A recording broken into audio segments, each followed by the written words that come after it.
இயேசு ஒரு முறை காணிக்கை போடுகிற பெட்டி அருகிலே உட்கார்ந்திருந்தார். ஒரு ஏழை விதவை தாய் வந்து 2 பணத்தை காணிக்கை பெட்டியிலே போட்டாள். தன் சீஷர்களிடத்தில் அவர் சொன்னார், எல்லாருடைய காணிக்கையை விட இவளுடைய காணிக்கை தான் ரொம்ப பெருசு என்றார். 2 பணத்தை தானே போட்டா என்ன பெருசு?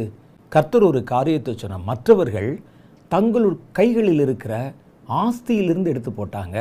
அவன் கையில் பல கோடி ரூபா இருக்குது, அவன் கொண்டாந்து 10,000 ரூபா போட்டான். அது மனுஷ பார்வையில் பெருசு. ஆனால் இவளிடத்துல இன்னைக்கு செலவுக்கு அந்த 2 பைசா தான் இருந்தது, வேற எதுவுமே இல்லை. அவள் தன்னுடைய ஜீவனத்துக்கு உண்டான எல்லாவற்றையும் போட்டு விட்டாள் என்றார். ஆகவே அவர்கள் அல்ல, இவளுடைய காணிக்கை தான் ஏற்றுக்கொள்ளப்பட்டது என்றார். இப்போ சொல்லுங்க, எனக்கு இன்னைக்கு காலையில் அல்லது இந்த நாளை சந்திப்பதற்கு அந்த 2 ரூபா வச்சா தான் நான் சாப்பிட முடியும். இந்த காணிக்கை போடுறதுக்கு தைரியம் வரணுமா வர வேணாமா? தைரியம் வரணும். அப்போ காணிக்கை செலுத்துவதில் கூட ஒரு தைரியம் இருக்கிறது.